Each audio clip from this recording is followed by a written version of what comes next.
রহমতুল্লাহি ওয়া বারাকাতুহু আলহামদুলিল্লাহ ওয়া সাল্লাতু ওয়াসসালামু আলা মান লা নাবিয়্যা বা'দাহু বিল্লাহি মিনাশ শাইতানির রাজিম বিসমিল্লাহির রহমানির রহিম ইয়া আইয়ুহাল্লাযীনা আমানুস বিরু ওয়াসসাবির। আজকের বক্তব্যের বিষয় হলো সবর বা ধৈর্যের বিবরণ।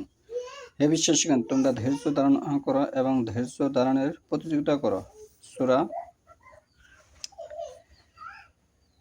আলে ইমরান আয়াত নম্বর 200।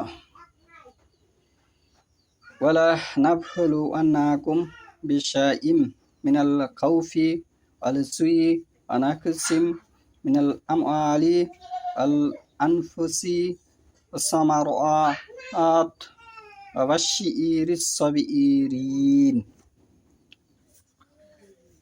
নিশ্চয়ই আমি তোমাদের কিছু ভয় ও ক্ষুধা দ্বারা এবং কিছু ধন সম্পদ এবং ফসলের ক্ষতি দ্বারা পরীক্ষা করব, আর তুমি ধৈর্যশীলদের সুসংবাদ দাও।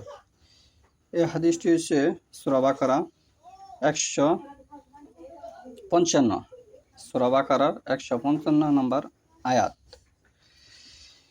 ওয়ালা নাবলু আন্নাকুম, ওয়ালা হয়েছে এবং আর, লা নাবলু আন্নাকুম, লা হয়েছে অবশ্যই, নাবলু আন্নাকুম তো কুম হচ্ছে বহুবচন, তোমাদেরকে অবশ্যই আমি পরীক্ষা করবো। বিশাইম হচ্ছে কিছু জিনিস বস্তু দ্বারা, মিনাল খাউফি হচ্ছে ভয়, আলসুই কি ক্ষুধা, নাকিসিন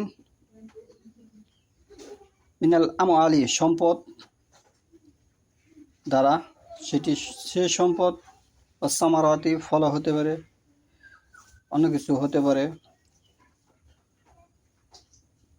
আল্লাহ নাফসি সেটি নিজের নফস হতে পারে, নফসের বিষয় হতে পারে। অবশ্যই সাবিরিন ধৈর্যশীলকে সুসংবাদ দাও। ইন্নামা ইউফা সাবিরুনা আজরাহুম বিগাইরি হিসাব। ধৈর্যশীলদের তো পুরস্কার দেওয়া হবে, ধৈর্যশীলকেই পুরস্কার দেওয়া হবে। সূরা জুমার 39 নম্বর সূরা 10 নম্বর আয়াত। ওয়ালা মান সাবারা ওয়া গাফারা ইন্না যালিকা লামিন আজমিল উমুর।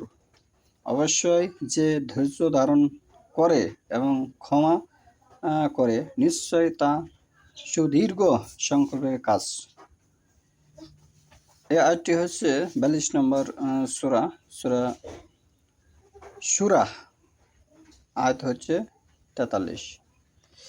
ইয়া আইয়ুহাল্লাযীনা আমানুস তাঈনু বিস-সাবরি ওয়াস-সালাহ ইন্নাল্লাহা মা'আস সাবিরিন।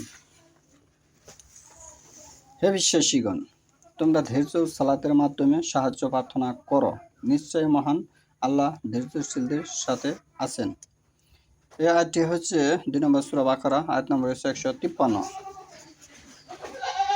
ওয়ালা নাবলু আন্নাকুম হাত্তা না'লামাল মুজাহিদিনা মিনকুম ওয়াস-সাবিরিনা ওয়া নাবলু আখবারাকুম। আমি অবশ্যই তোমাদের পরীক্ষা করব যতক্ষণ না আমি তোমাদের মধ্যে মুজাহিদ ও ধৈর্যশীলদের জেনে নেই এবং আমি তোমাদের অবস্থা পরীক্ষা করি। 47 নং সূরার 31 নং আয়াত। তাহলে এখানে মুজাহিদকে এটি পরীক্ষা করার জন্য আল্লাহ পরীক্ষা করবেন, ধৈর্য